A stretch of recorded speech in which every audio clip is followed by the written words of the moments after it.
हमें मियाँ दिखाया जाता है जो अपनी मॉम के सामने खड़ा हुआ था जो कि उसकी अडॉप्टिव मदर थी। तो तब उसकी मॉम उसका काम देखती है। वो कहती है हाँ ये काम करना बहुत ज़्यादा मुश्किल था लेकिन तुमने ये कर लिया और मुझे लगता है कि तुम अब जा सकते हो। तो मियाँ कहता है मदर अगर मुझे चोट लग जाए और मैं यूजलेस बन जाऊँ तो क्या आप फिर भी मुझे अपने पास रखेंगी। तो उसकी मॉम कहती है क्या मतलब इस बात का। तो वो कहता है मेरा मतलब था अगर मैं किसी काम करने के काबिल ना बचूं और मेरी कोई ज़रूरत ना हो तो क्या फिर भी आप मुझे अपने पास रखेंगी। तो उसकी माँ कहती है ये तो बिल्कुल ऑब्वियस है, मैं फिर नेक्स्ट अडॉप्शन के लिए तैयारी करूंगी और तुम्हें अपने पास रखने की जरूरत ही क्या है। तो वो कहता है लेकिन क्या सच में आपके दिल में मेरे लिए कोई भी अफेक्शन नहीं है। तो वो कहती है तुम आजकल बहुत ज़्यादा अजीब चीज़ें पूछ रहे हो, लेकिन अगर तुम्हें ऐसा ही लगता है तो मैं नेक्स्ट अडॉप्शन की तैयारी कर लेती हूँ क्योंकि तुम्हारी रियल फैमिली वो तो मैं छोड़ चुकी है ना, तो हमें भी तुम्हारी जरूरत नहीं है और मैं कभी भी किसी वीकनेस को अपने पास नहीं रखूंगी।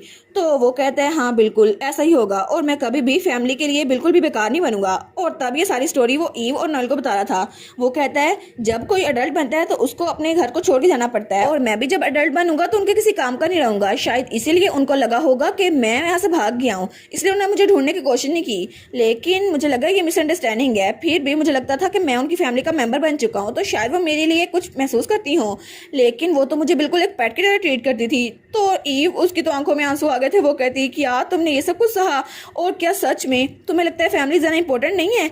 लेकिन अगर ऐसा ही है तो तुम हमारी फैमिली क्यों नहीं बन जाते, तुम हमारे साथ रह सकते हो। तो वो कहता है क्या मैं रह सकता हूँ। तो नोएल कहता है मुझे नहीं पता तुम साउथ में क्यों आए थे, लेकिन शायद मैं गेस कर सकता हूँ तुम शायद मेरी वीकनेस को गदर करने के लिए आए थे, लेकिन फिर भी तुमने ईव की बहुत ज़्यादा हेल्प की और जब तुम उसकी हेल्प कर रहे थे तुम बिल्कुल सिंसियर थे।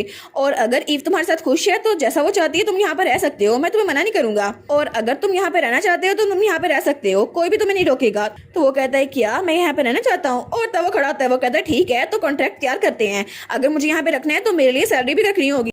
तो ईव कहती है क्या तुम्हारी मर्चेंट पर्सनैलिटी बाहर आ भी गई। वो कहते हैं हाँ और तब वो डॉक्यूमेंट तैयार करता है। तो ईव सोचती है मुझे ऐसा क्यों लग रहा है जैसे मुझे स्कैम मिला है। तो वो कहता है फैमिली डिस्काउंट अप्लाई हो गया है और अब के लिए आप मुझे अडॉप्ट करिए है ना, सर्विस कॉन्ट्रैक्ट यहाँ पर है। ईव और नोएल वो मेरी फैमिली रहेंगे है ना, और वहाँ पे ए और बी ईव और नोएल लिखा था। वो कहता है यहाँ पे आपको बस साइन करने होंगे और तब उनको डॉक्यूमेंट देता है। वो कहता है प्लीज आप यहाँ पे साइन करें क्योंकि अगर आपने इस कॉन्ट्रैक्ट को मना किया तो पेनल्टी बहुत ज्यादा बड़ी होगी। तो ईव कहती है अच्छा ठीक है। तो वो कहती है हमने अभी तुम्हें रखने की बात की और तुम अभी कॉन्ट्रैक्ट तैयार करके ले आए, लेकिन तुम तो बहुत ज्यादा अजीब लग रहे हो। वो कहता है हाँ लेकिन मैं मर्चेंट हूँ ना, इस बात को नहीं भूल सकता। तो मियाँ कहता है अच्छा ठीक है, लेकिन वो अपनी बिली वाली फॉर्म में आ गया था और वो ईव के ऊपर कूदता है। वो कहता है अब तो मैं तुम लोग के साथ ही रहने वाला हूँ ना। तो ईव के साथ बात कर रही थी। तो नोएल सोचता है ये तो बहुत ज्यादा रिलीफ की बात है कि बहुत सारे लोग ईव को खुश कर रहे हैं क्योंकि ईव को तो हमेशा खुश रहना चाहिए और मैं चाहता हूँ कि उसके साइड पे वही लोग रहें जो उसको खुश रख सकें क्योंकि मैं तो जब भाई होऊंगा तो ईव दोबारा कभी भी खुश नहीं हो पाएगी, इसलिए मैं चाहता हूँ उसके साथ कुछ और लोग हों जो उसके लिए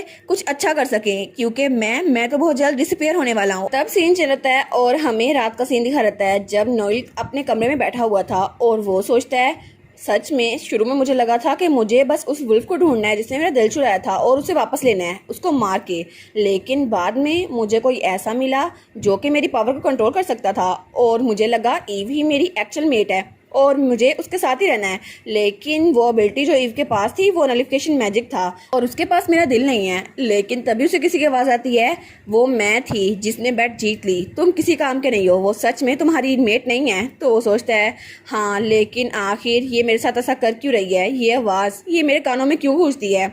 या दूसरे लफ्ज़ों में कहें तो ये ईव नहीं है तो वो कौन हो सकती है जो सच में मेरी कंपेनियन है। लेकिन अब मुझे क्या करना चाहिए, मैं तो ईव को भी नुकसान नहीं पहुंचाना चाहता, पता नहीं ये सब कुछ हो क्यों रहा है।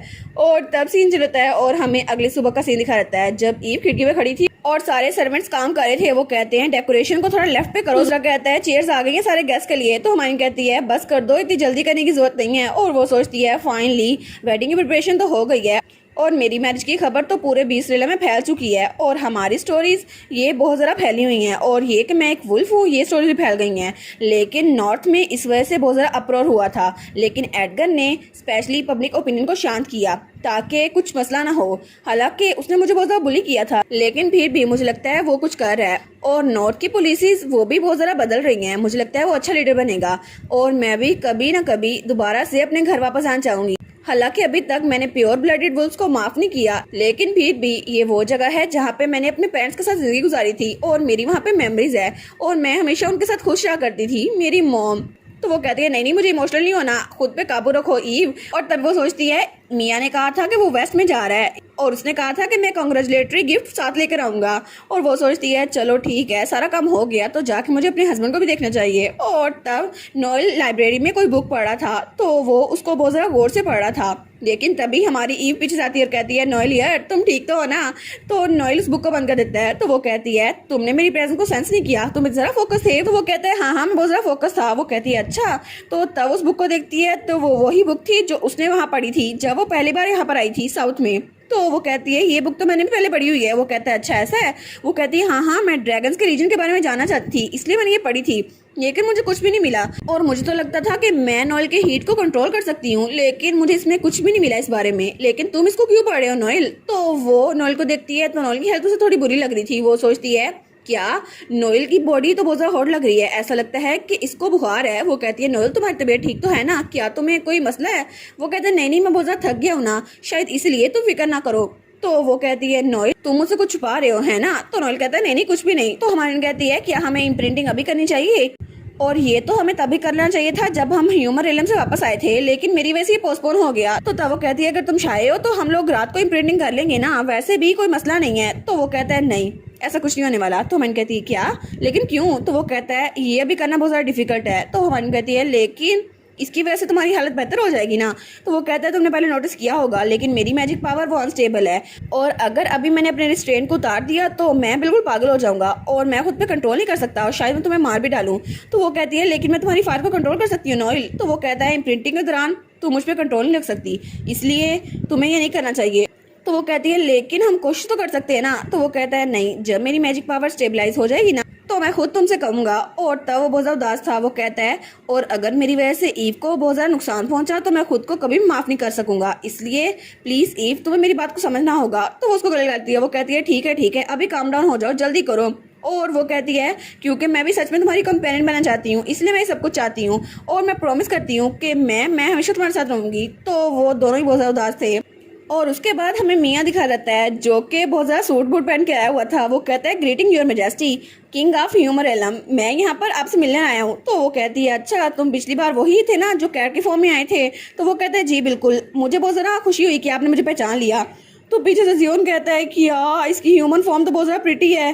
तो तब उसकी ग्रैंडमा कहती है तुम्हारी ह्यूमन फॉर्म तो बहुत ज़्यादा खूबसूरत है, तुम तो बहुत ज़्यादा पॉपुलर हो गए। वो कहता है जी मैं इस बारे में बहुत ज़्यादा सुनता हूँ। तो जियोन कहता है क्या ये तो ज़रा प्यारा कैसे हो सकता है? तो तब मियाँ कहता है और लेडी ऑफ हाउस तो बहुत ज़्यादा बिजी है, इसलिए मैं उनके तौर पर यहाँ पर आया हूँ। मैं चाहता हूँ कि आप तीनों मेरे साथ चलें ताकि हम लोग वेडिंग की रिहर्सल कर सकें। तो ग्रैंडमा कहती है ठीक है, लेकिन तभी जियोन रेचल को गले लगा लेता है। तो वो कहती है बच्चों ये क्या हो गया? तो रेचल कहती है मैंने कुछ नहीं किया। तो उसकी ग्रैंडमा कहती है ऐसा लगता है कि तुम लोग तो आज बड़े अच्छे से रह रहे हो। वो कहती है नहीं मैंने कुछ नहीं किया, जियोन ने पता नहीं ऐसे एक्ट करना क्यों शुरू कर दिया है। तो तब रेचल कहती है इडियट क्या मसला है तुम्हारे साथ, ऐसे गले क्यों लगाया हुआ है मुझे? वो कहता है मैं तो मियाँ से नफरत करता हूँ, आखिर वो ऐसे कैसे दिख सकता है? तो मियाँ कहता है कि अचानक मुझसे नफरत करना शुरू कर दी है, क्या मैंने कुछ गलत किया? वो कहता है नहीं पहले तो तुम बिल्ली की शक्ल में घुमा करते थे, लेकिन अभी देखो कि जरा प्यारे लग रहे हो। तो रेचल कहती है क्या प्यारे? तो कहती है आखिर तुम क्या सोच रहे हो?